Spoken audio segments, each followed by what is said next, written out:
Tonight, the pressure on President Biden intensifies. The first sitting Democrat in Congress calls on the president to drop out. What a new poll says about Vice President Harris versus Donald Trump. And our interview with another Democratic congressman urging Biden to consider the impacts of staying in the race. Plus, a monster hurricane turns deadly. The islands of Jamaica now on alert for the most powerful July Atlantic storm ever. And its track could take it to the U.S. coast, where many are on alert for record-breaking temperatures. And the issue some Native American students are calling an atrocity in plain sight. In tonight's Prime Focus, we report on the push to get Native American remains stored at universities, museums, and institutions sent back to their homelands.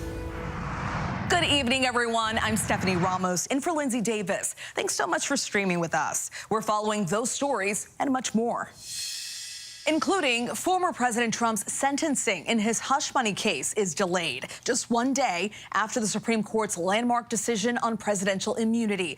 What that ruling could mean for this case and others against the former president. Plus, a major step in expanding Alzheimer's treatment in the U.S. The latest drug approved that is set to slow the disease.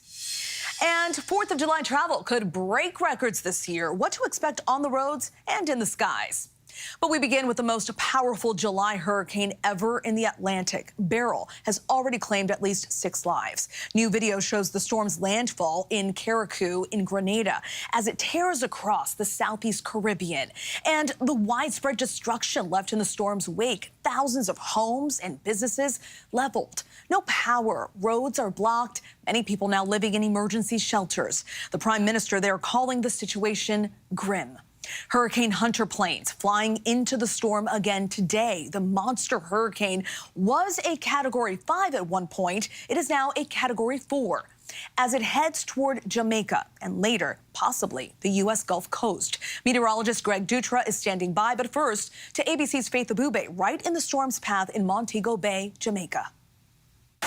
The strongest hurricane ever in the month of July taking aim at Jamaica tonight after decimating several Caribbean islands and causing death and widespread destruction. New video showing Hurricane Beryl's fury as it roared ashore in Grenada. There goes another roof. 150-mile-per-hour winds ripping off roofs, bending trees, and shredding power lines, drenching neighborhoods with torrential rain. Stunning drone video showing the extent of the disaster. Homes torn apart. Nearly every building on the tiny island of Carriacou damaged. The situation is grim. Authorities saying at least 6 people were killed. This is my room. Tammy Duncan touring what's left of her home in St. Vincent and the Grenadines. Her roof gone. Yep, I'm homeless. You're downstairs in your home and you hear any roof like just ripping is a scary thing. I was trying to hold my son, hold my composure. Beryl's outer bands lashing Puerto Rico and the Dominican Republic today. But forecasters warning Jamaica will take a far more devastating hit. Many here lining up for supplies. We caught up with Americans desperate to get off the island before Beryl strikes. As it's starting to get a little stronger and looks a little more serious, we felt like if there was an opportunity to get out, we probably should. Reed Kirk and more than a dozen other missionaries from Texas saw the forecast and cut their trip short. You're getting emotional. Yeah, we love this place. We love this place, and we love the people here. And we have a special family here that serves, and I hate to leave them. I want to take them back. An emotional time for those missionaries. Faith Abube joins us now from Montego Bay, Jamaica. And Faith, what is the scene there now as people brace for the hurricane's impact? Well, Stephanie, here in Montego Bay, people are bracing for the brunt of Hurricane Beryl, increasingly concerned about what the storm could bring. We're also learning that as this hurricane approaches, the airports are closing tonight and hunkering down. Stephanie. Thanks so much, Faith. Please stay safe. Let's get right to meteorologist Greg Dutra from our ABC station in Chicago. Greg? Well, Beryl has been a record-setting beast. This is the earliest Category 5 hurricane in Atlantic history, going all the way back to the beginning of records. At last check, it was a Category 4. Winds of 155 miles per hour, and tonight it does set its sights on Jamaica, where it could make landfall by tomorrow, making it the earliest, by the way, to ever do so. Regardless of landfall or not, it will bring an 8-foot storm surge and winds to 130 miles per hour. Now, here's some good news. The storm does run into unfavorable conditions a little bit later on this week, and it weakens to a Category 1. But notice the end of the track. Southern Texas, you're still on alert for this, as some of the models do take it over you. Now in the west, another surge of heat by the 4th of July, with triple-digit heat extending all the way from Phoenix to southern Oregon. The south baking tomorrow, too. Nashville will hit 105 degrees. There's some 110s in there as well, including Little Rock. And we're going to see that heat fuel storms we already have tonight. Kansas City, well, they had 106 degrees, the heat index today. Now they're bracing for damaging winds as that line moves through. And there's a tornado watch out for Iowa, with tornadoes possible all the way from Des Moines all the way through the Quad Cities of Iowa and Illinois. Stephanie? Thanks so much, Greg, for that update. Thanks for joining us, too. Good to see you. No problem. No problem. We move on now to President Biden pushing back against growing pressure to step aside in his re-election bid. The president appearing at the Emergency Operations Center in Washington, D.C. today, talking about Hurricane Beryl and climate change. His campaign trying to ease fears following last week's debate performance. And as the first Democrat in Congress is calling on the president to withdraw from the race, Democratic Congressman Mike Quigley is standing by, along with our political director, Rick Klein. But we begin with Rachel Scott. Tonight, mounting pressure on President Biden from Democrats demanding answers about the president's mental fitness and raising questions about whether Biden should go on with his campaign. Today, the first Democratic member of Congress coming forward to say the president should drop out. Congressman Lloyd Doggett of Texas saying, quote, President Biden's first commitment has always been to our country, not himself. I am hopeful that he will make the painful and difficult decision to withdraw. Rhode Island Senator Sheldon Whitehouse said he was horrified by Biden's performance in that debate. I think people want to make sure that this is a campaign that's ready to go and win, that the president and his team are being candid with us about his condition, that this was a real anomaly and not just the way he is these days. The Biden campaign has called concerned Democrats bedwetters. Today, Senator Peter Welch of Vermont said it was, quote, inappropriate to dismiss these concerns. I think we have to have an honest assessment of where we are, with the objective being keeping Donald Trump out of office. We've got to serve the country, not the party.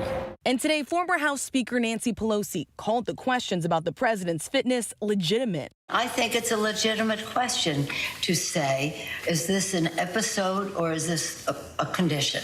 So we asked the White House. Pelosi said it's a legitimate question to ask if this is an episode or is this a condition. Which one is it? Well, what I can tell you is that he had a cold and a bad night. I would not see this as an episode. I would see this as what it was and what we believe it to be, which is it was a bad night. And he did, on top of that, he had a cold. And that is the reality of the situation. That is the reality of what happened that night.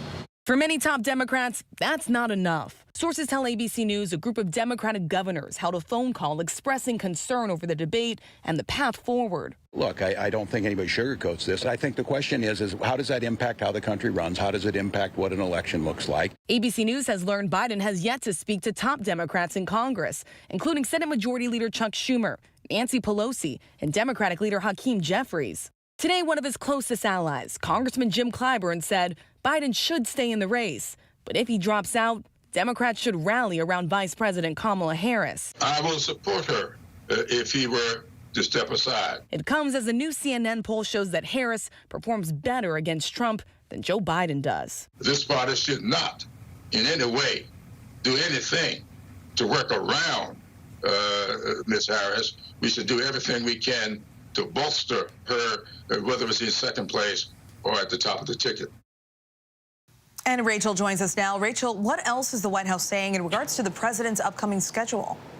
Yeah, well, they're saying that we're going to see a lot more of President Biden. He has held very limited number of events since that debate, most of which he's been reading off of a teleprompter. But the White House says next week he is expected to hold a press conference during the NATO summit here in Washington, D.C. And then on Friday, he will sit down for an exclusive interview with our very own George Stephanopoulos. That will be the first interview since that debate. And many Democrats say they will be watching it carefully, Stephanie.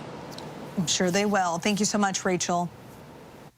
Joining us now is Representative from the state of Illinois, Mike Quigley. Representative Quigley, you're among a number of elected Democrats who in the last 24 hours have called on President Biden to think carefully about his campaign. On Friday, you said simply, he had a bad debate, we move on. What's changed since then? I think for a lot of us, it's time to process exactly what took place and the voters' reaction there. You don't want to hastily jump, within hours of an event. I think you have to put it in perspective. Given the historical magnitude of this, the extraordinary dangers, at least in my mind, of a second Trump term, and time to think about all this, it is beyond, in my mind, beyond just a bad night, something to consider. We want to make sure that the campaign has a plan to address this and assuage those fears. We're also going to have time to see more extensive, more appropriate polls that'll be brought out. It usually takes a week or so for them to have any particular value and meaning. So we'll judge all that. I think my point has been, if I were to speak to the president, I would stress, you have served your country extraordinarily well for 50 years. You pulled our country back from what I thought were the clutches of an autocratic president, especially after January 6th, through the pandemic, grew the economy, so many other accomplishments. Make sure that we're making the right decision, because it impacts not just who serves in the White House the next 4 years, but who's going to serve in the House and the Senate, and how much, unfettered power do we want to give somebody like Trump if he were to win. And speaking of the House, you've served in the House for 15 years and have known the president a really long time. What concerns you about the president running for the presidency again? Look, fundamentally, this is about a very brutal race and having to go through this. We saw President Obama, in the 30 years ago now, is it that long? I'm sorry, 10 years ago, but he was 30 years younger. Have a very bad debate, but obviously popped right back from that. I haven't seen that from President Biden. So those are the kinds of concerns that impact of how vigorous he can be in what will be a brutal race. He had a tough race. It was going to be close. It's going to be close. It's gotten a hell of a lot tougher. At the best case scenario is the polls remain the same in states where he's behind. He's got to catch up. He's got to improve. And is he capable of meeting the rigors of that task? Representative, you've also mentioned how Biden leading the ticket could affect down ballot races. What are your concerns there? Well, the top of the ticket always affects down ballot races. It has some statistical impact. And given we probably have 40 to 50 very, very close races in the House, frontline seats, those margins are going to be very, very narrow. So if the top of the ticket is impacted, it's going to obviously impact House races that are going to be and always have been very close. The House is always close in its final numbers. We've seen that now with single-digit difference between majority and minority. Every vote counts, every race counts, because it influences policy. Most policy issues have political solutions. The president is the most important factor in how those races play out. Now, the president has said he's not going anywhere. It's unclear if anything or anyone can really change his mindset here. But if he stays in the race, by speaking out, do you think that will help him in the long run? I think his legacy is cemented, an extraordinary one, and one that we should always be extraordinarily grateful for. But I don't know how it impacts his legacy just to stay in the race. I don't think he has to prove anything anymore. All that should matter is who has the best chance to win in November, all personalities aside. Look, I see this as a tragic event. President Biden beat Donald Trump and helped save our democracy. It's not hyperbolic to say that. And to see him at this point, obviously having some difficulties, this isn't fun to have these discussions, but we have to be honest with ourselves. We can't make the voters think a certain way. We have to accept where they are and understand how that impacts elections. But by you speaking out and saying he should carefully consider this campaign and stepping away from this campaign, do you think if he stays in this race that will hurt him? The actions and statements and comments of any one member or anybody in the public really doesn't have that much influence on how things turn out in the future, and it's certainly not in elections. No one in a swing state's going to say, well, Mike Quigley said this, I should vote a certain way. My comments are directed toward the president and an understanding of what our priorities are. I think the people that you had speaking before, including Speaker Pelosi and a couple of the senators, I don't think they think their voice makes that much difference in determining votes. I think their hope is that it will influence the president to make the right decision, albeit a very tough one. We will see what happens. Representative Quigley, thank you so much for your time this evening. Thank you. Anytime. Let's now bring in ABC News political director Rick Klein. Rick, many polls are finding that after the debate, that support for President Biden is softening. And we go through this often and question how much weight should we place on these polls. But CNN surveyed more than 1,000 registered voters after the debate. What did they find? Yeah, this poll, first of all, shows that that Joe Biden is trailing Donald Trump by about 6 points, 49-43. Not much different than before the debate, but consistent with other polls, a little bit softer. We saw the same thing in the 538 polling average. Another interesting tidbit, though, is that 75% of Democrats think that nominating someone other than Joe Biden would give them a stronger chance against Donald Trump. The best name recognition, the best matchup goes to Vice President Kamala Harris, but relatively strong numbers for some political unknowns, people like Gretchen Whitmer, the governor of Michigan, Gavin Newsom, the governor of California, and others like that. So the Democrats really feel, and I think the numbers reflect this, that Joe Biden may not be their best candidate. This has been the case for some time, but we've seen it specifically strengthen among Democrats, among his core supporters, just in the 5 days or so since the debate. Rick, you've been in this game for quite some time. Who are the voters on the fence here? Who are affecting these polling averages, and can they really determine the outcome of this election? Yeah, look, Joe Biden has a lot of soft spots. You start with progressives that are maybe always skeptical of his candidacy and that have found reason to be additionally skeptical given his position on the Israel-Hamas war. You've got moderates, independents who might feel like the economy is shaky and that they're wondering where to park their vote. People that are thinking about third-party candidates. And then the last group that I think where some of the movement is being seen are some of these core Democrats that are pretty loyal Democrats who nonetheless think that what they saw last week from Joe Biden was not someone that in their mind is ready for, qualified for fulfilling the duties of the presidency for another 4.5 years. That is where the bottom starts to fall out in a closely divided country. So it's not as if there's an absolute tanking in the polls and suddenly someone's winning by double digits or 20 points. That may not be possible anymore. But these movements at the margins still are significant, and they reflect a broader concern around Biden's candidacy. We will see what happens. ABC News political director Rick Klein, always appreciate your analysis. Thank you. You bet. Thanks so much. Now to former President Donald Trump. 24 hours after the Supreme Court's historic ruling concerning presidential immunity, he's now trying to claim immunity to overturn his felony conviction in the hush money case here in New York. Here's Aaron Katersky. Tonight, the first ripple effect from the Supreme Court's landmark decision granting Donald Trump presidential immunity. Trump was to be sentenced next week in his criminal hush money case in New York, but today Judge Juan Merchan pushing that to September 18th so he can consider what, if any, impact the Supreme Court ruling will have on the case. A jury took less than 10 hours to find Trump guilty of falsifying business records to keep voters from finding out about a long-denied affair with porn actress Stormy Daniels. In a letter to the judge, Trump's lawyer said the trial result cannot stand because some evidence should never have been put before the jury, including the testimony of former White House aide Hope Hicks. In its ruling, the Supreme Court declared testimony or private records of the president or his advisors may not be admitted as evidence at trial.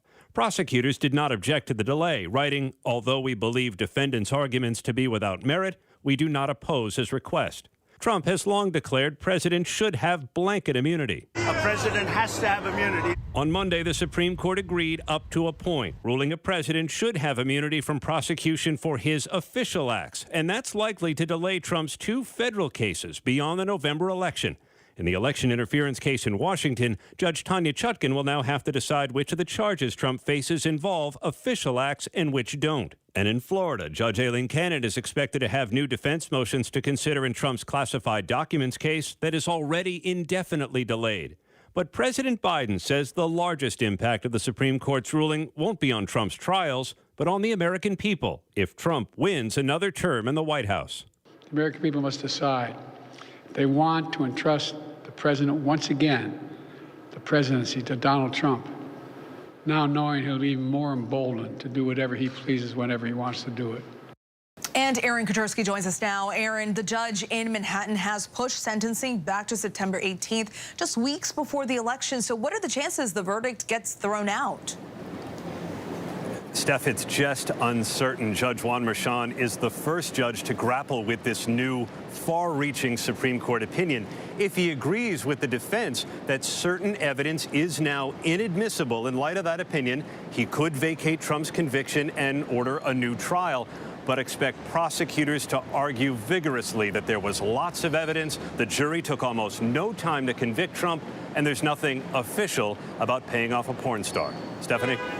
Aaron Katersky for us in New York. Thank you so much. For a look at how the Supreme Court's ruling may shape an appeal in the New York hush money case and what impact it could have on the criminal charges the former president is facing, I'm joined by constitutional law expert and ABC News legal analyst Kim Whaley. Kim, let's start with that New York hush money case. Do you see room for appeal in this case right now? No question, as Aaron laid out, there was not just the testimony of Hope Hicks. Donald Trump signed some of the checks for reimbursement of Stormy Daniels to Michael Cohen from the Oval Office. I think there's an argument that is not official conduct, but there were also tweets that he made that were, as president, was admitted into evidence. The court said communicating with the public could be an official act. So, yeah, the Supreme Court, once again, has thrown lower courts into a tailspin, and it will certainly delay sentencing, and it could upend the verdict. There's no question, although I think there's a strong argument that most of this was about pre-presidential conduct. So, but even if the court disagrees with the government, that will be appealed. In the months leading up to the Supreme Court decision, you'll remember this, Trump's lawyers invoked presidential immunity as a defense in each of his criminal cases. So let's go over what this may mean for each of them. The federal election interference case, the judge froze the proceedings in the months preceding the Supreme Court ruling. So what's ahead in that case? Well, we know in that case there are communications relating to his efforts to overturn the election, talking to Vice President Mike Pence, talking to his Department of Justice, the acting Attorney General. The court specifically says communications with the acting Attorney General are immune, cannot be put before the jury, waffles to some degree about Mike Pence. So I think, Stephanie, the prosecutors have to look at what's left when you X out the stuff that could be, or is expressly, at least under the court's judgment, official conduct. Do they have enough to go forward? And then whatever's left in that refuse pile, then Judge Chutkan's going to have to decide, is this also official? And then that question will be ultimately appealed up the line of chain of command, maybe to the United States Supreme Court itself. Okay, so let's focus in on Georgia. What about the Georgia election interference case? Well, this is mostly about communications with state officials. The court deals with that as well, says that might be not official, but he was president when he was trying to get the Georgia election, thwarted to him. The famous phone call. He had aides on the phone call where he asked to find votes, arguably fraudulently. Basically, the Supreme Court says anything that involves other officials within the White House or within the government, that could be official conduct. Frankly, it's exactly the kind of thing you want accountability for. The court saying the stuff that we're mostly worried about, abusing power, is the stuff that is now protected against any kind of criminal oversight. And Kim, what about the final case, the federal classified documents? What's the likely impact there?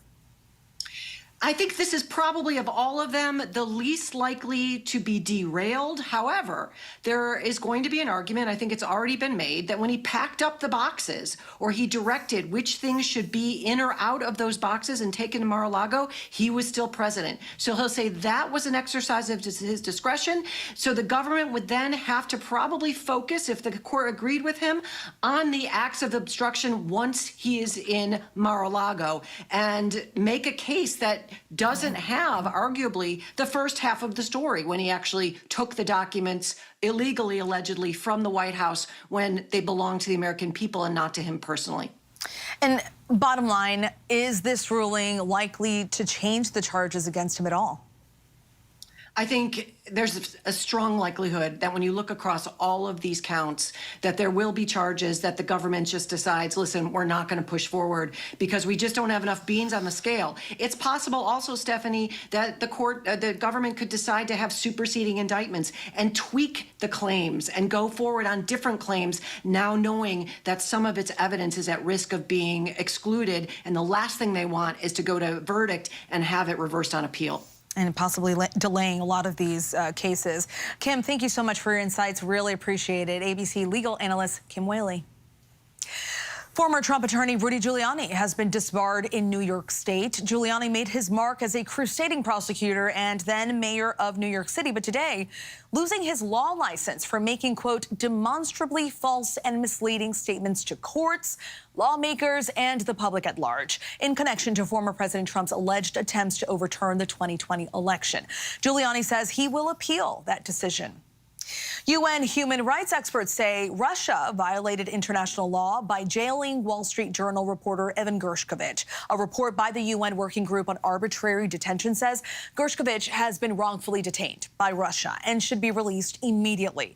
It states Russia used unsubstantiated espionage charges to punish his reporting on the war in Ukraine and says there are numerous violations of Gershkovich's rights to a fair trial and due process. Gershkovich is currently on trial in Russia.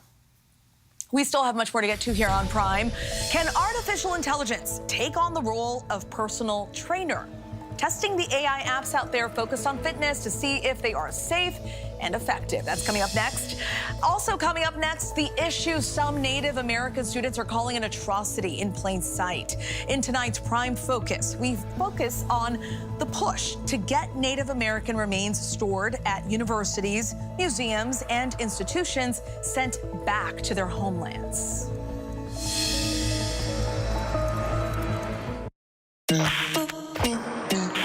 They call him the Beauty Queen Killer. He's targeting young women in malls, posing as a photographer. Police believe he will strike again. I am single. I'm so gay in life. I want to enjoy the company of a number of women. A string of abductions and murders. One of the most wanted fugitives for the FBI. Across the country, young women disappeared. He controlled me. He tortured me.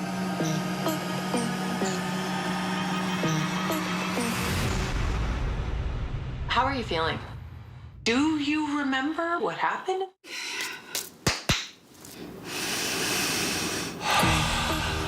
One day at the mall, I noticed this man standing around with a camera, watching me. Handsome, charismatic, very persuasive. He approached me. He claimed that he could make me a model. This is the one point that I regret every second of my life. Boom, boom, boom, boom. it just changed like that. He had his .45 pointed at me, and I never made it home. I'm nervous for my family, nervous for every girl. I'm nervous for you. I got my eyes taped shut. He started electrocuting me. You have to obey. The word accomplice came up. They insisted that Tina was involved. Was she complicit, or was she the victim of it? It's very strange behavior.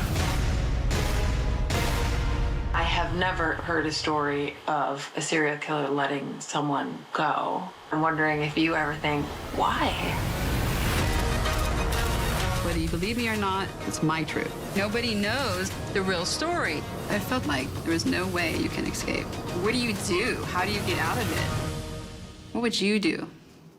The Beauty Queen Killer, 9 Days of Terror. Streaming only on Hulu.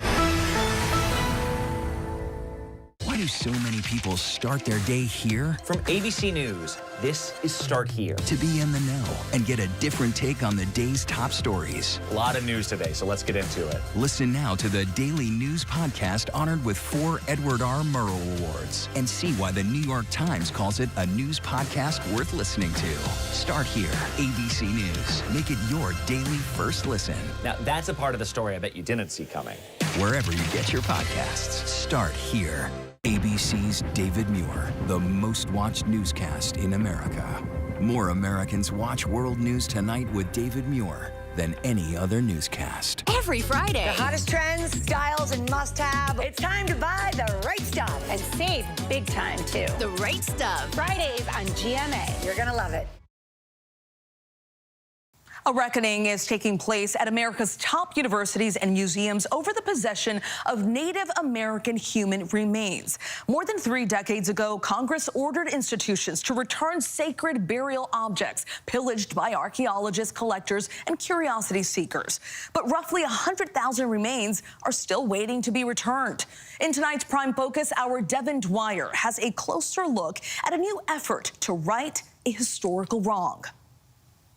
It was founded as one of the first schools to educate Native Americans, but now Dartmouth College in idyllic Hanover, New Hampshire, is confronting what some Native students say has been an atrocity in plain sight. You can't help but be in disbelief and shock, but also be hit with 1,000 other emotions that range from frustration to disappointment to sadness. Paige Nakai and Raylan Bark, who lead Dartmouth's Native American student group, were among the first notified by the school last year of the discovery of dozens of Native human remains in the school's private collection of artifacts.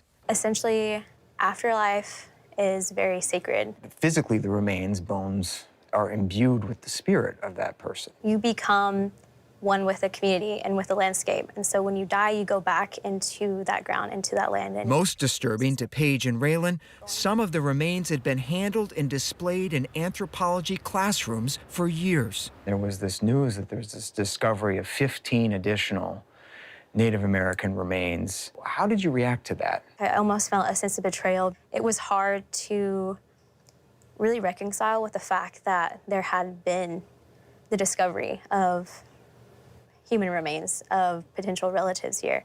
Dr. Jamie Powell, the school's curator of Indigenous art, discovered the remains during an inventory she launched in 2018 of Dartmouth's collection of 67,000 pieces of art and artifacts. This is our record storage. Inside these corridors of books and boxes, we needed to go look for things that were not accounted for. Her researchers found clues that some of the bones and burial items used for teaching were improperly cataloged and unethically obtained. Museums and academic institutions both were part of the colonial process, and they were created at a time when people didn't think Native Americans were going to be around any longer. In some ways considered things rather than real people.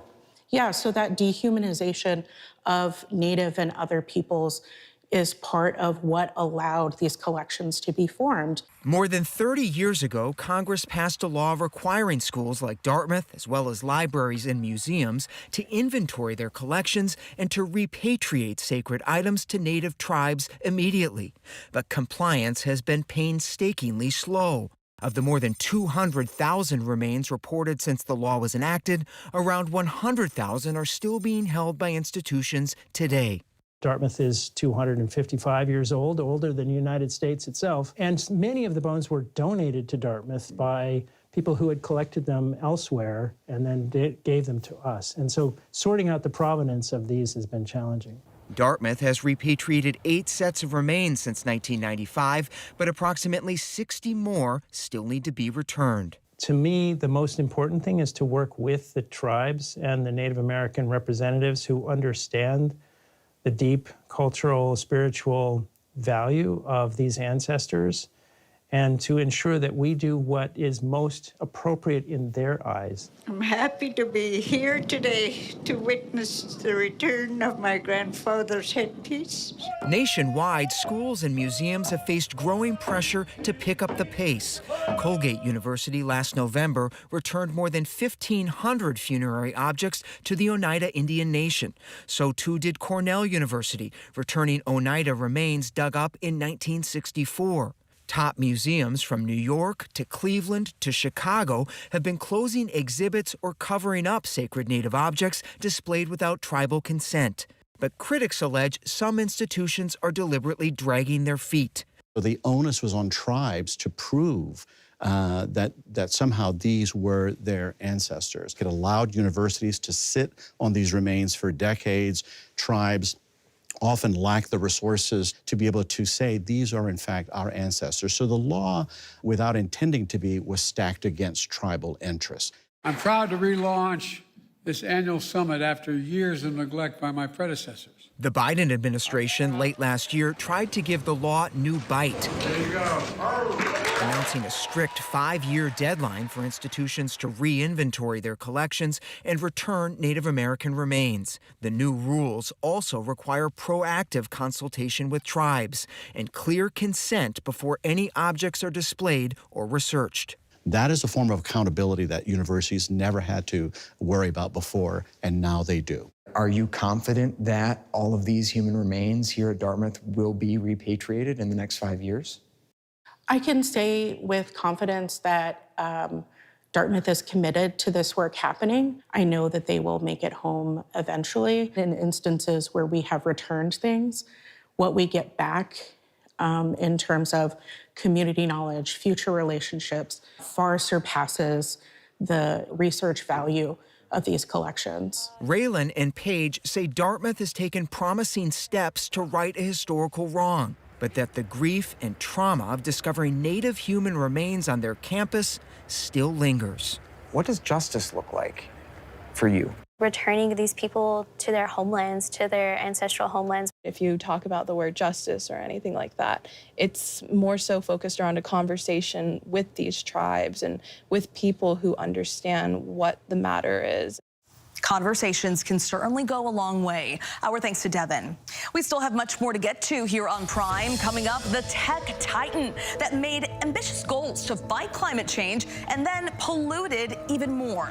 After Google pledged to go net zero, why they blame artificial intelligence for their emissions increase. But next, Americans are packing up and hitting the road for the 4th of July weekend in record numbers. How to prepare for an expensive and crowded Independence Day.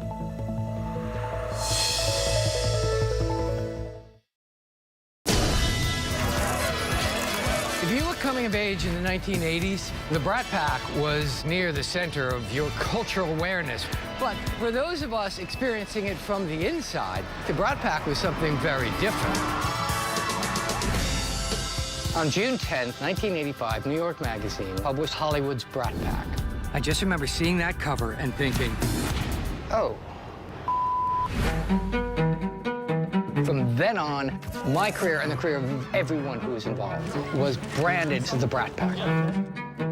I'm really sorry that article had to come out. I've never talked to anybody about what that was like. So I thought it might be interesting to try and contact everyone who was in the Brat Pack. Hey, Emilio Estevez. This is Andrew McCarthy calling you. Hey, Allie. Hey, Demi. Hey, Molly. Let's call Rob. Hello? Judd? Me? You around? You were not interested in talking about the Brat Pack for years. I turned everything down. How come you're talking to me? Because you called me. It was time that we clear the air on a couple of things. I love your stuff, Bob. Hey, thank you. I hated the Brat Pack for decades. What a disaster. If you could have the Brat Pack name not exist, would you? It really irritated me. They said, what's more important to you, the movie or your life? And I said, the movie! Andrew.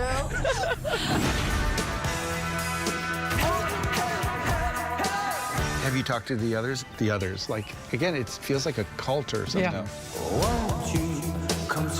Why did we take it as an offense? Well, as opposed to like the brat. Because we were young. We're afraid we were brats, you know. Are you in the Brat Pack? I'm Brat Pack adjacent. That's what I was saying. I am not in the Brat Pack. Crush on you back in the day? You did not, Andrew. No, you did not. Being in the Brat Pack not only changed all of our lives, it changed what entertainment is. I mean, I'm not going to say we were the Beatles or anything. Well, we didn't fill Shea Stadium. There were moments. We could have. 1985, I think we could have. So what are you filming? Oh, we're just doing this documentary. What's it about? Ancient history. Will you call my name? Hey, good morning, America.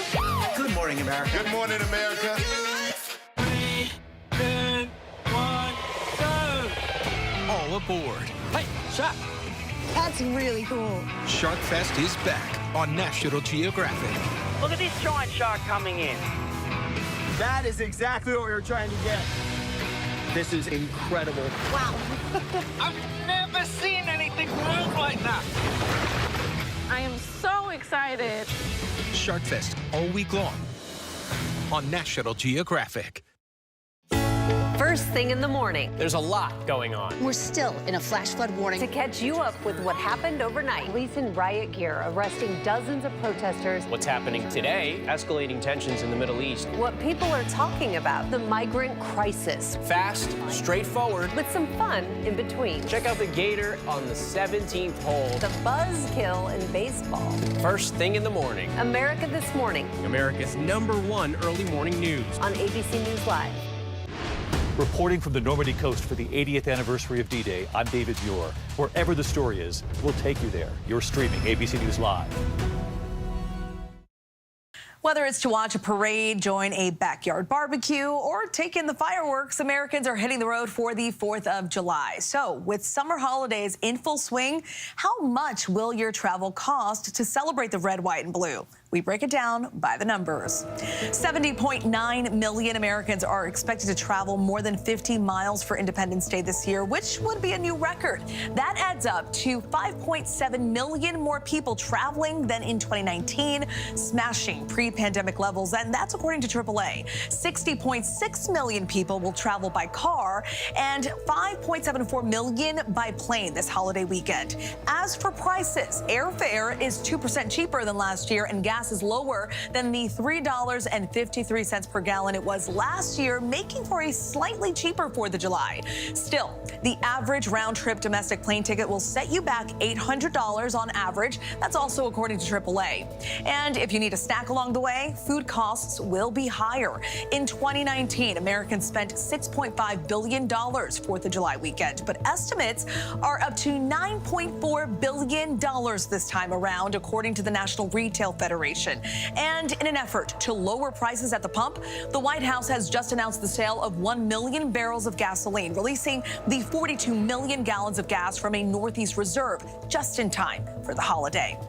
And we still have much more to get to here on Prime, including new hope in the fight against Alzheimer's. The FDA unanimously approved a new drug that could slow cognitive and functional decline by up to 35%. And after almost giving up on their Olympic dream, middle distance runner Nikki Hilt is headed to the Paris Games, breaking race records for the country and busting stereotypes for trans and gender fluid communities.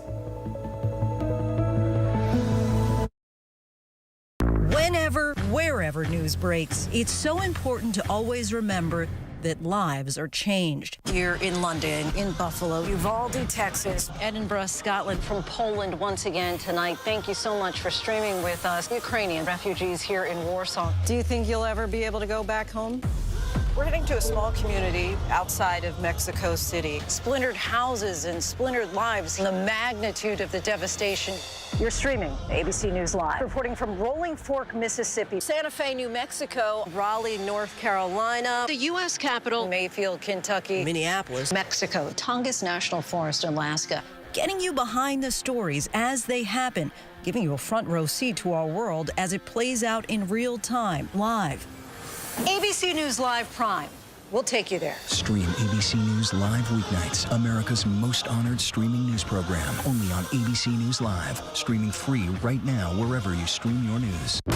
It's lunchtime in America. Yeah, so what are we serving up? Well, how about everything you need to know? Your health, your money, breaking news, pop culture, with the biggest stars, music, trends, and of course, good food. It's all coming up on GMA3. You're going to love it. We'll see you then. GMA3, what you need to know. A third hour of GMA in the afternoon. So join us afternoons. For everything you need to know. I love that. Me too. All right, let the dogs out, please. I don't think he's going to give you a hard time.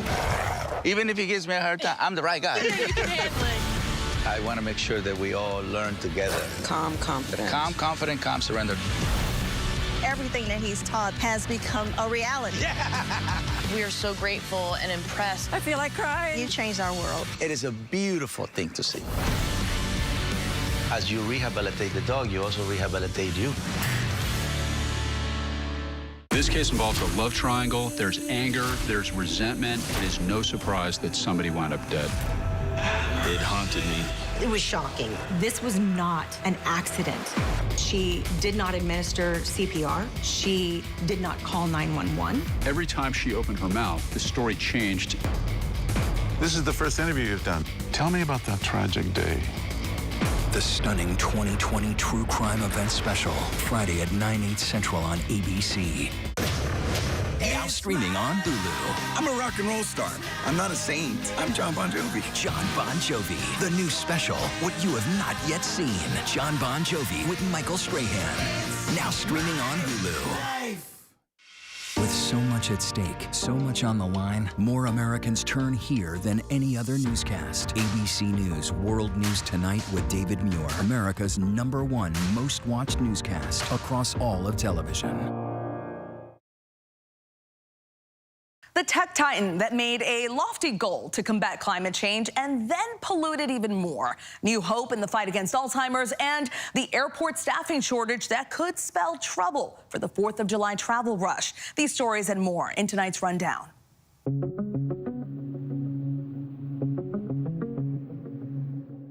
A person of interest is in custody for the attempted rape of a woman sunbathing in Central Park last week, police sources told ABC News. The man, who has not been identified, has not been charged in the June 24th attempted sexual assault of a woman, but the sources said DNA links him to the incident. The 21-year-old woman was alone and sunbathing in the Great Hills section of the park, according to police. She sees a male black coming towards her, exposing himself. She screams and gets up to run. He tackles her from behind. The man then fled the scene. President Joe Biden on Tuesday proposed a new rule to address excessive heat in the workplace, warning that high temperatures are the country's leading weather-related killer. If finalized, the measure would protect an estimated 36 million U.S. workers from injuries related to heat exposure on the job, establishing the first major federal safety standard of its kind. Google's annual environmental report shows the company has a long way to go to meet its own emissions goals. Rather than declining, its emissions grew 13% in 2023 over the year before. Compared to its baseline year of 2019, emissions have soared 48%. Google cited artificial intelligence and the demand it puts on data centers, which require massive amounts of electricity, for last year's growth. U.S. officials have approved another Alzheimer's drug that can modestly slow the disease. The new drug's approval was expected after an outside panel of FDA advisors unanimously voted in favor of its benefits at a public meeting last month. Costs will vary by patient based on how long they take the drug, according to the manufacturer, Eli Lilly. The company also said a year's worth of therapy would cost $32,000. More than 6 million Americans have Alzheimer's. Only those with early or mild disease will be eligible for the new drug. The U.S. Interior Department has approved the proposed Atlantic Shores offshore wind farm in New Jersey. The project would be the state's first offshore wind farm and still requires an additional federal approval of its construction and operations plan, along with 2 state-level permits before construction can begin.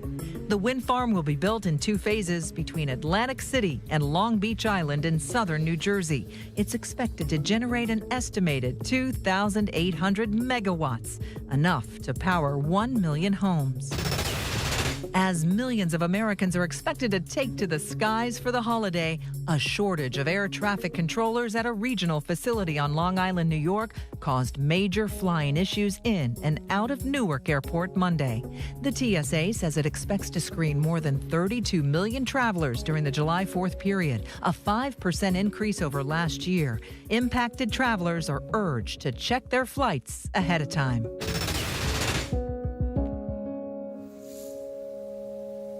With artificial intelligence growing in popularity, some are using the technology as a personal trainer to create customized workouts. ABC's Becky Worley tried a few of the options.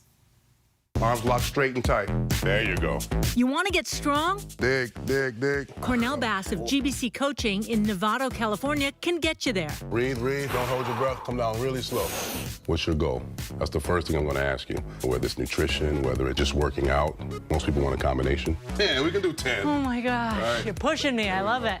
But if you don't have access to a personal trainer, could a new crop of artificial intelligence apps like Fitness AI and Zing Coach or even ChatGPT help you?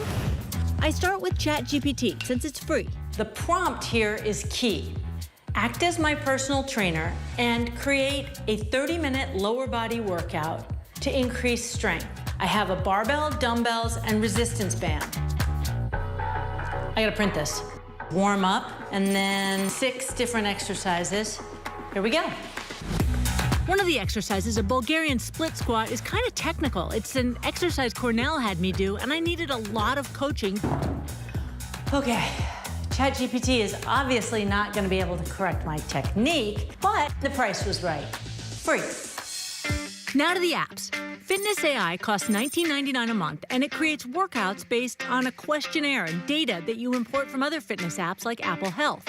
What I like is you tell the app what equipment you have. So in my case, a medicine ball or a dumbbell. And then you tell it how much time you have for your workout, and it programs the whole thing. It shows you the proper technique, and you log your reps and weights. And then Fitness AI adjusts your future workouts, making them easier or harder. That's the AI part of the app. Finally, Zing Coach. The premium version costs $18.99 a month. It customizes your workouts by gathering data from other health apps, and it asks a series of questions and offers some cool AI features. Complete as many squats as you can in 1 minute. It determines if my squats are deep enough and my push-ups are to regulation by using the phone camera. Then it programs workouts with what looks like a real-life instructor who offers some AI encouragement. Excellent job. Both of these fitness apps track how much weight you lift and how many reps you can do, and then it makes the workouts progressively harder. These apps and ChatGPT are interesting ways to spice up your workouts and track your progress, but none of them seem to replace a personal trainer like Cornell. I'm gonna be so sore tomorrow. Some solid options. Thanks, Becky. Mid-distance runner Nikki Hiltz is headed to the Olympic Games this summer in Paris, all while fighting an endurance race on another front. A forthcoming documentary about Nikki explains why. Here's a clip. In 2021, I came out as transgender, non-binary, right before the Olympic trials. I think I just kind of went into it expecting like a weight to be lifted, and it was like the opposite. I felt like crushed, like I felt like everyone hates me. I got to the start line and I was just drained. Thanks for joining us, Nikki. You said after that race, you thought you were saying goodbye to your Olympic dreams. Then on Sunday, you qualified for the Olympics in the 1,500 meters, taking the lead in the last 60 meters. At the finish line, you earned the second fastest time by an American runner ever. Walk us through that feeling. Walk us through this journey of yours.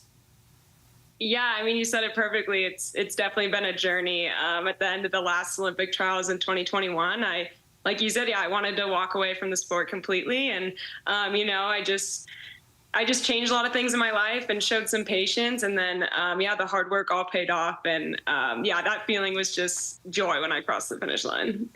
I bet. You've said that you didn't really set out to be an advocate for LGBTQ rights, but were forced into the spotlight after coming out as trans non-binary. Why is that visibility so important to you? Yeah, I mean, I just feel so grateful for all the queer and trans people who have come before me. And so now it's kind of like I want to be that for the next generation. yeah, it's hard to be something that you can't see. And so I just think representation and visibility is what helped me so much growing up. So yeah, I just want to do that for even just one kid who watches the Olympics, maybe sees themselves in me. Like, it'll be all worth it. Representation certainly does matter. Now, if you could imagine a perfect future in which your sport and professional sports broadly embraces athletes of all gender identities, what changes would that require? Yeah, I mean, it's just an ongoing conversation. For me, just a lot more inclusive language has been really helpful. You know, announcers, broadcasters using the correct pronouns, referring to, you know, people in my event as, here are the athletes competing in the women's 1500 instead of here are the women 1500 runners. Just little changes like that I think we can all do to, yeah, just make spaces and sports just a safer place for all and allowing everyone to show up as themselves. Because when we can show up as ourselves, that's when, you know, our dreams can come true. Absolutely. So what would you say to those who say it's unfair for trans women to compete in women's sports and vice versa? What would be your message to those folks? I would encourage people to educate themselves. You know, the guidelines that are in place now, a trans woman can't compete until they've taken, I think it's a year or more of HRT, which is hormone replacement therapy. And, you know, it's, I think it's a fair guideline. And yeah, I think there's a lot of ignorance right now. As someone who has competed in women's sports my entire career, there's a lot of issues in it, but trans women is not one of them. And I don't think that we need protecting from them. You've worked so hard to get to the Olympics in Paris. It is coming up. How are you feeling ahead of these games, and what are you most excited about? Yeah, just focus on the next goal. And I think I'm really excited for the opening ceremonies. You know, I tried on all the Ralph Lauren stuff a couple of days ago. And yeah, that just really got me excited to just be in Paris and meet other members of Team USA across all the different many sports. Such a wonderful experience. We are so excited to see you compete. We hope to have you back on soon. Thank you so much for sharing your story with us, and really best of luck to you in Paris. Thank you so much. Thank you for having me. That is our show for this hour. I'm Stephanie Ramos. Stay tuned to ABC News Live for more context and analysis of the day's top stories. Thanks for streaming with us.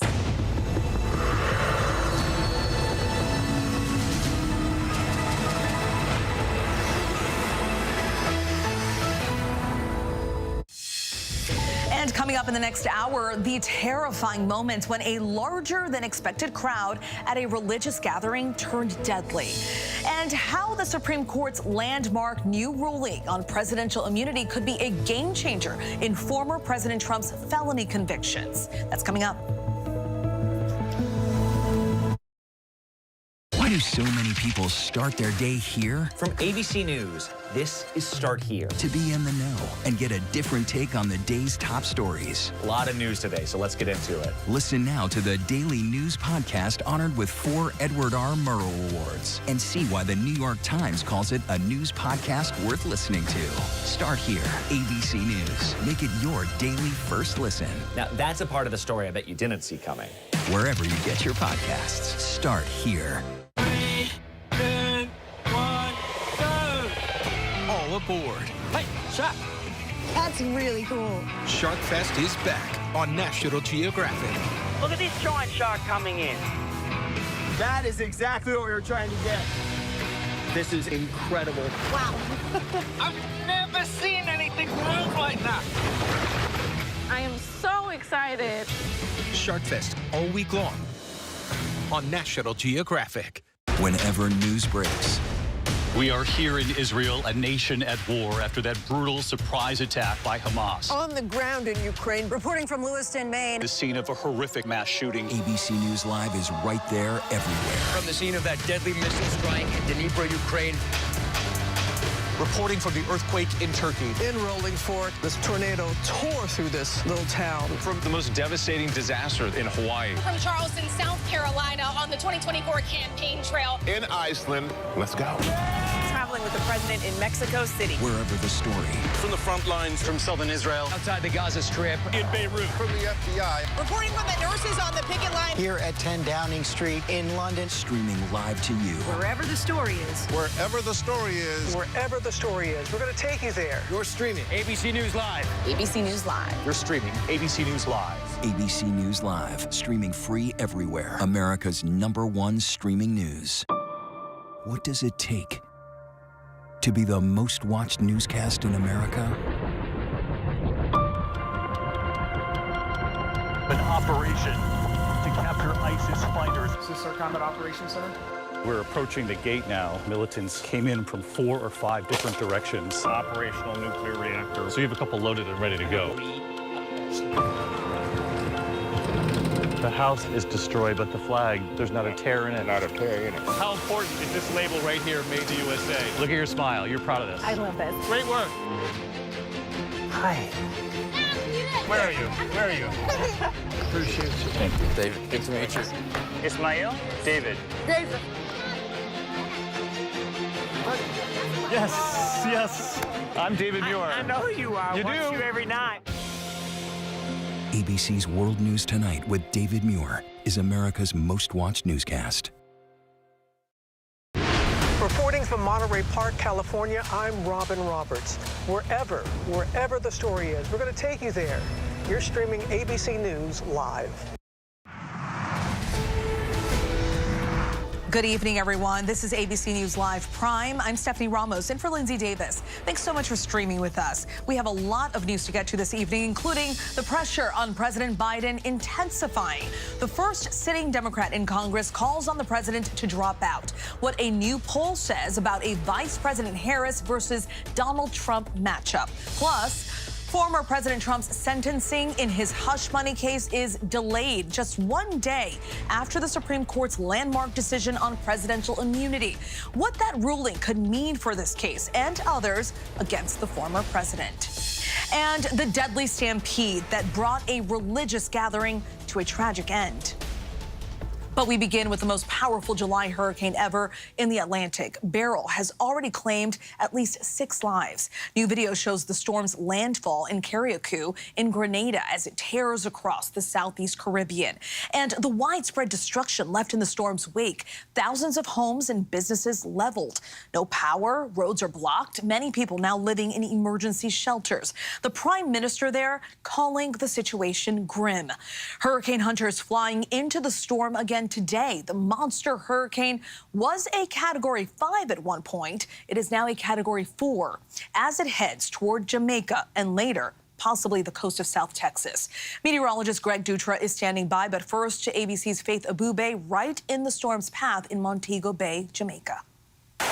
The strongest hurricane ever in the month of July taking aim at Jamaica tonight after decimating several Caribbean islands and causing death and widespread destruction. New video showing Hurricane Beryl's fury as it roared ashore in Grenada. There goes another roof. 150-mile-per-hour winds ripping off roofs, bending trees, and shredding power lines, drenching neighborhoods with torrential rain. Stunning drone video showing the extent of the disaster, homes torn apart, nearly every building on the tiny island of Carriacou damaged. The situation is grim. Authorities saying at least 6 people were killed. This is my room. Tammy Duncan touring what's left of her home in St. Vincent and the Grenadines. Her roof gone. Yep, I'm homeless. You're downstairs in your home and you hear any roof like just ripping is a scary thing. I was trying to hold my son, hold my composure. Beryl's outer bands lashing Puerto Rico and the Dominican Republic today. But forecasters warning Jamaica will take a far more devastating hit. Many here lining up for supplies. We caught up with Americans desperate to get off the island before Beryl strikes. As it's starting to get a little stronger and looks a little more serious, we felt like if there was an opportunity to get out, we probably should. Reed Kirk and more than a dozen other missionaries from Texas saw the forecast and cut their trip short. You're getting emotional. Yeah, we love this place.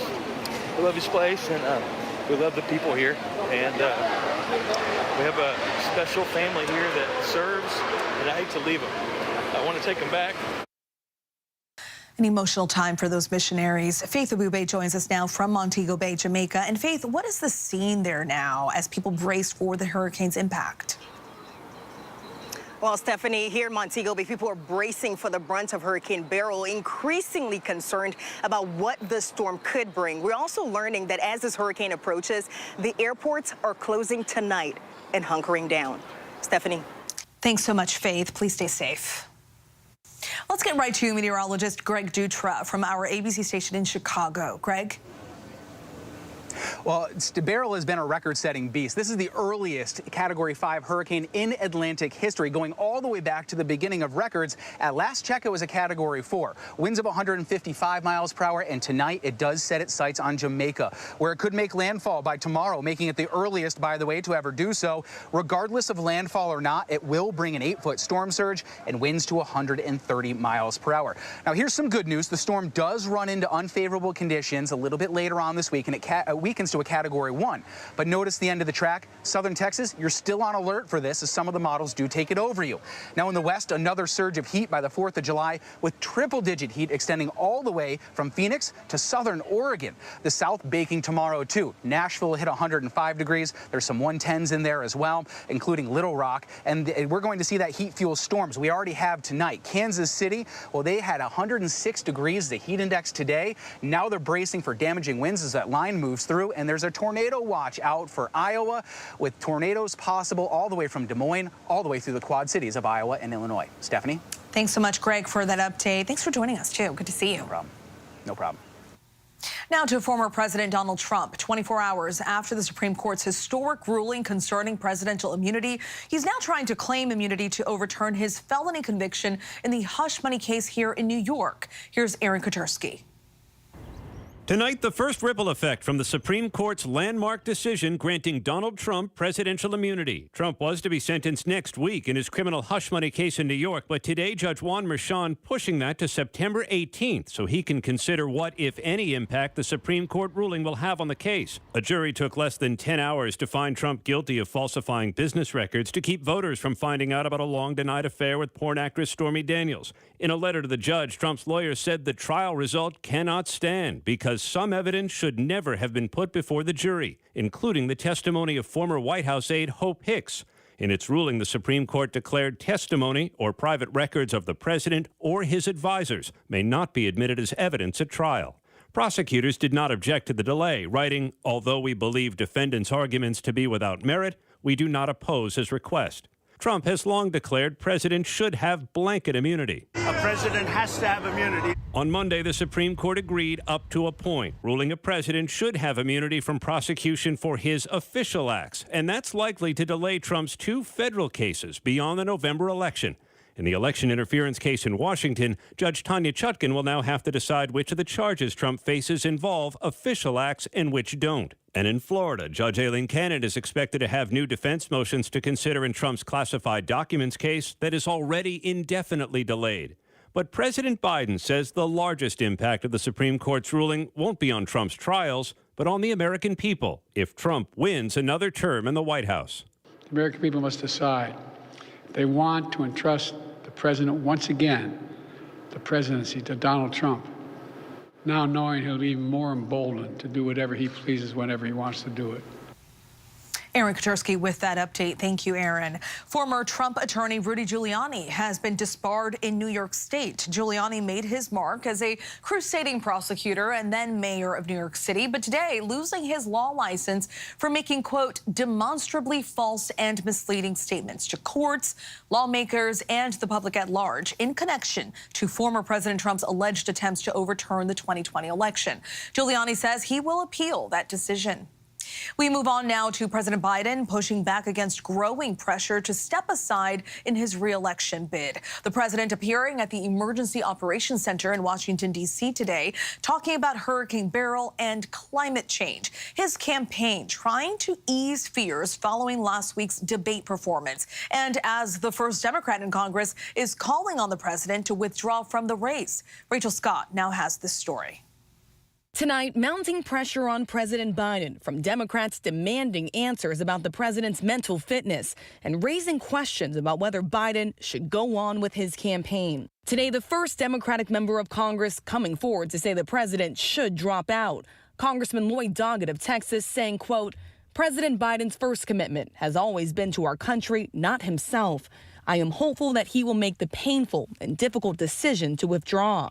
Rhode Island Senator Sheldon Whitehouse said he was horrified by Biden's performance in that debate. I think people want to make sure that this is a campaign that's ready to go and win, that the president and his team are being candid with us about his condition, that this was a real anomaly and not just the way he is these days. The Biden campaign has called concerned Democrats bedwetters.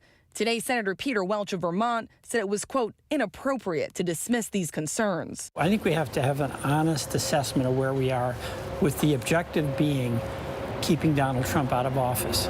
We've got to serve the country, not the party. And today, former House Speaker Nancy Pelosi called the questions about the president's fitness legitimate. I think it's a legitimate question to say, is this an episode or is this a condition? So we asked the White House. Pelosi said it's a legitimate question to ask if this is an episode or is this a condition. Which one is it? Well, what I can tell you is that he had a cold and a bad night. I would not see this as an episode. I would see this as what it was and what we believe it to be, which is it was a bad night. And he did, on top of that, he had a cold. And that is the reality of the situation. That is the reality of what happened that night. For many top Democrats, that's not enough. Sources tell ABC News a group of Democratic governors held a phone call expressing concern over the debate and the path forward. Look, I don't think anybody sugarcoats this. I think the question is how does that impact how the country runs? How does it impact what an election looks like? ABC News has learned Biden has yet to speak to top Democrats in Congress, including Senate Majority Leader Chuck Schumer, Nancy Pelosi, and Democratic Leader Hakeem Jeffries. Today, one of his closest allies, Congressman Jim Clyburn, said Biden should stay in the race. But if he drops out, Democrats should rally around Vice President Kamala Harris. I will support her if he were to step aside. It comes as a new CNN poll shows that Harris performs better against Trump than Joe Biden does. This party should not in any way do anything to work around Ms. Harris. We should do everything we can to bolster her, whether it's in second place or at the top of the ticket. Rachel Scott in Washington for us. Thank you, Rachel. One of the many downstream effects of the pandemic has been the delay in child development. Ariel Reshev has more. The New York Times is citing a review of data and interviews with a wide range of experts showing that the pandemic has hindered the learning and development of the youngest Americans. The report says young children are now far behind in some of the most critical areas. So holding a pencil correctly, opening your milk, right, when you go through the lunch line, tying your shoes, those used to be expectations for kindergarten that teachers you didn't have to help with, and they're doing a lot more of that.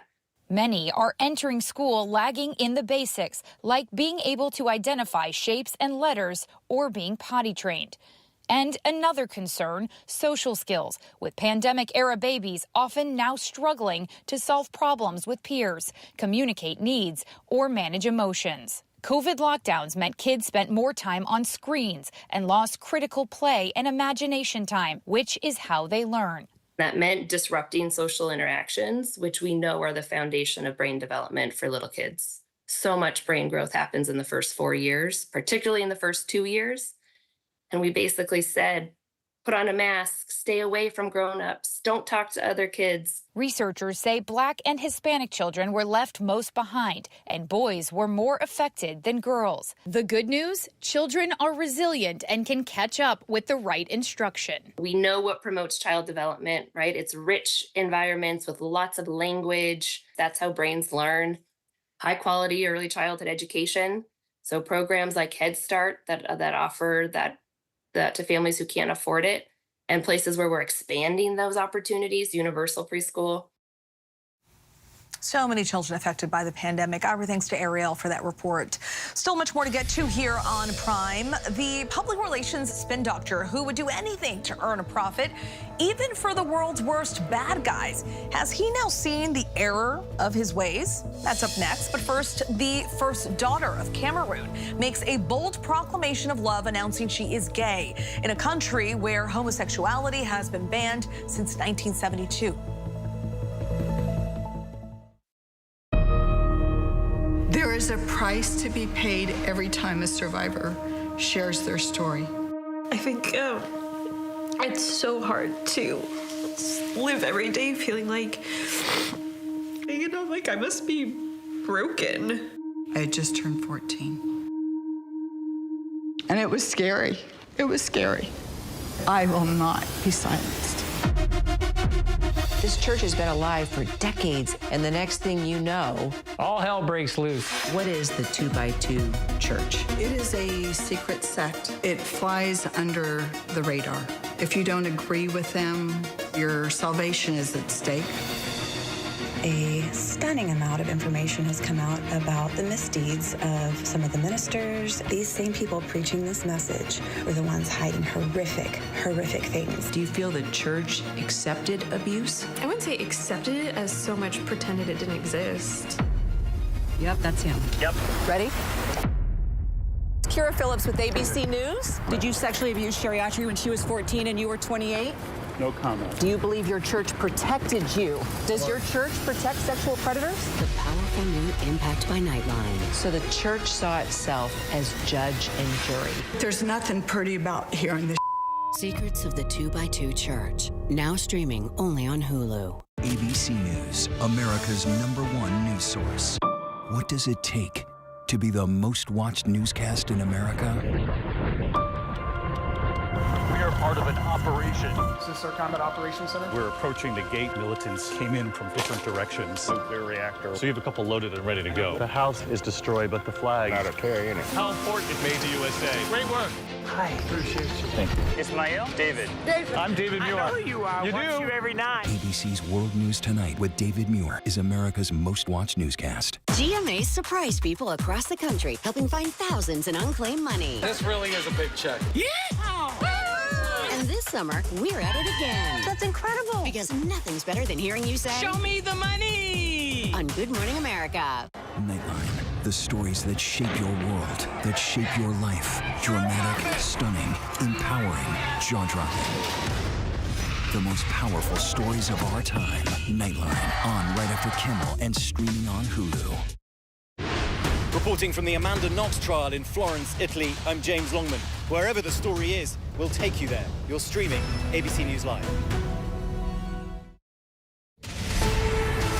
We're tracking several headlines from around the world. More than 100 people were killed in a stampede following a religious gathering in northern India. Video shows a temporary structure appearing to have collapsed as thousands of worshipers raced to exit. The event was approved for about 5,000 people, but initial reports suggest more than 15,000 were gathered there. Displaced Palestinians in the eastern portion city of Han Yunis continue to evacuate the area in response to an Israeli order. The UN says some 250,000 people are in the evacuation zone, many of them having fled to the southern Gaza city after Israeli offenses elsewhere. In central Gaza today, an Israeli airstrike killed at least 8 people, including 4 children and 2 women who had fled their homes in Han Yunis just yesterday.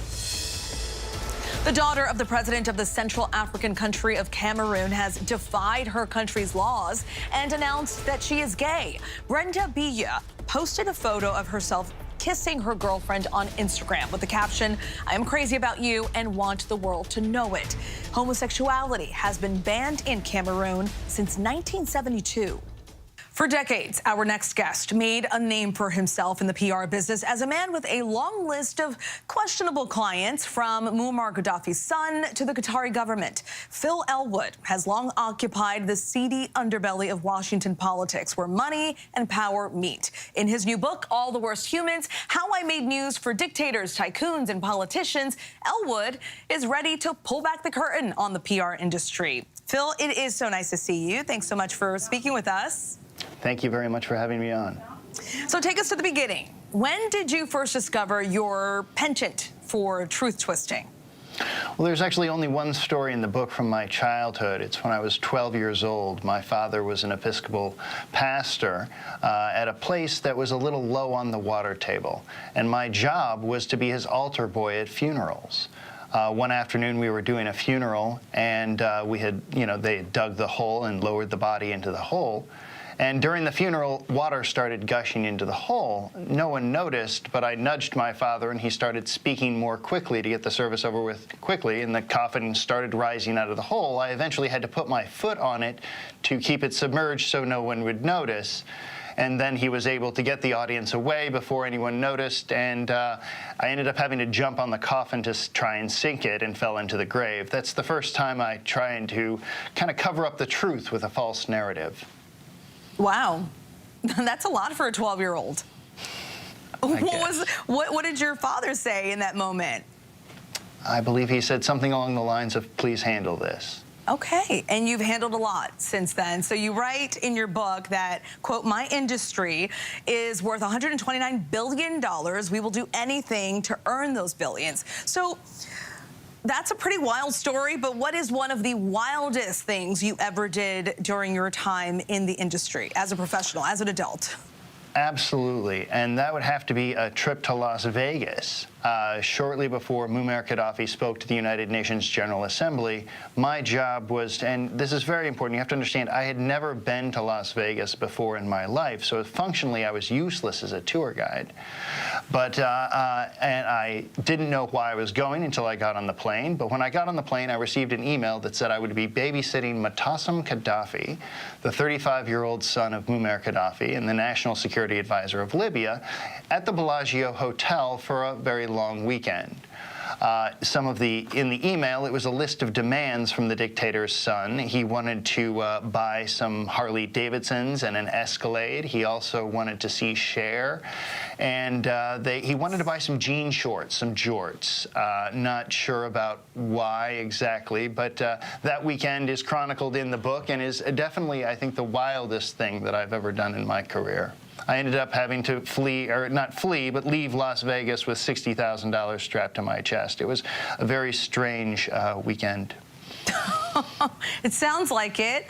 So did it ever give you pause at any point to represent some of these people, these dictators and the families of dictators? Did you pause at any point and say, I probably shouldn't do this?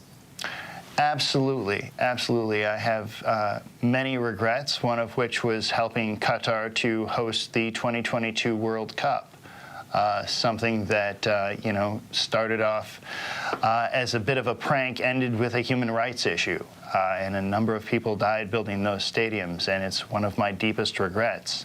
But, you know, over the course of this, you know, there have been a number of interventions.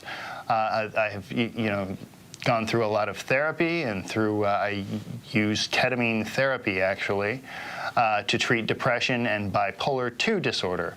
And that therapy and intervention has made it possible for me to do things like continue in my career, which I no longer will work for dictators or against democracy or break the law. Well, and you say, and on that same note, you are very honest in the book about the moral dilemma that you faced throughout your career and the lengths that you went to silence that guilt. You just mentioned going to therapy and using some other methods, but take us through that journey of finding peace within yourself. I would love to say I've completed that journey. I don't think that I've really found the peace that you describe. But throughout my career, you know, reporters use the word deadline a lot. And what they don't know is that the origin of the word deadline is actually in the American Civil War. It was because they couldn't afford to build fences around their POW camps. So instead they drew a line in the sand and put a sniper at all four corners. And if you crossed the line, you would be shot. And that's where the term deadline comes from. I'm not sure how it migrated into newsrooms, but certain events in my life caused me to create a deadline for myself, things that I wouldn't do and lines that I wouldn't cross. And that's all part of the journey you are talking about. Well, Phil, we wish you the absolute best on your journey, and thank you for sharing your story and for documenting it for us. Thank you so much for your time. You can get All the Worst Humans, How I Made News for Dictators, Tycoons, and Politicians, out now wherever books are sold. And still to come, a 9-year-old boy's love for his grandma sparks change in his city. See how his plea to a city council leads to change. That's coming up next.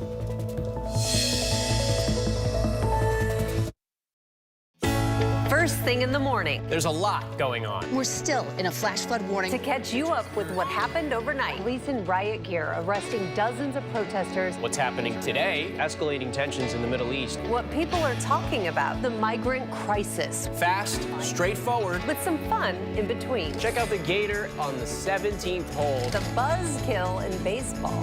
First thing in the morning. America This Morning. America's #1 early morning news. On ABC News Live. Let's go. The ship is incredible. It feels like living in a science fiction movie. We just saw what no one has seen before. Wow, look at that. Oh my gosh. Well, dead ahead. Hang on! We are heading into the unknown. Hammer, hammer, hammer. It doesn't get any more cutting edge than this.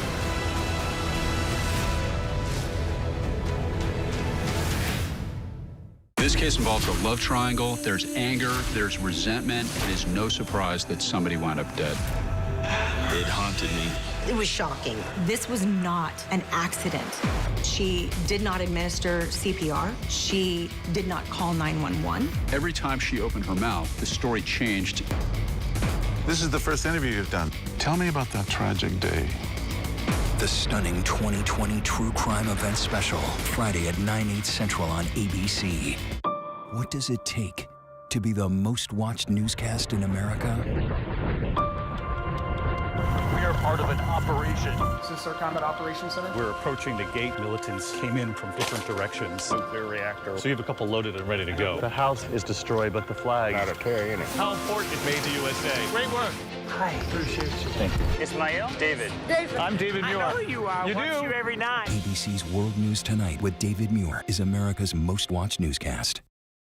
And finally tonight, a city in Arizona is taking action to crack down on street racing, and that is thanks to a courageous 9-year-old. A new sidewalk has been put in, and enforcements for street racing have been stepped up since William Miller took his concerns to the council.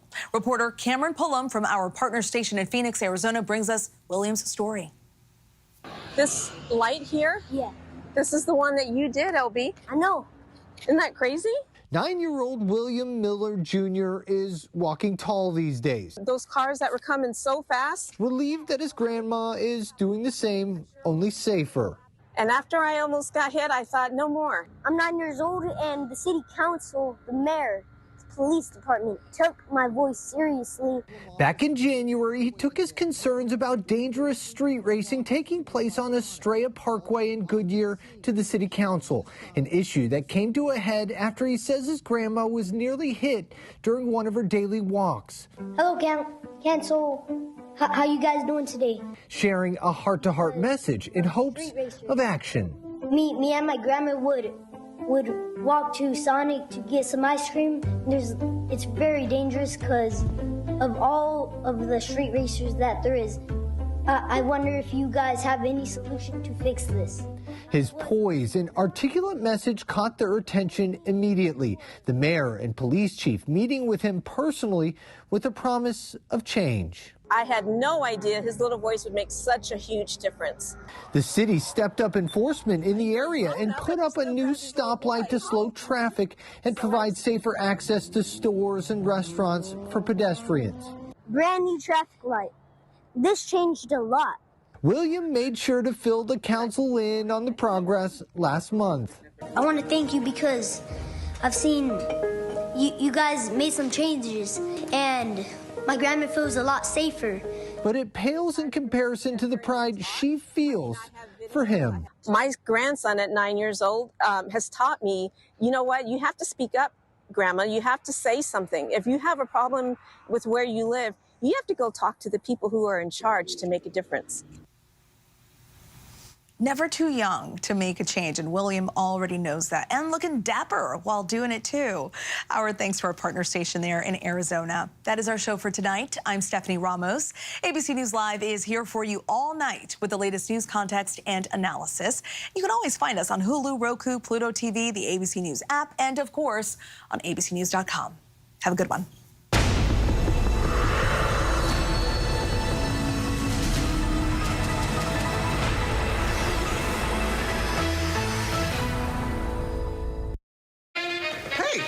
Good morning, America.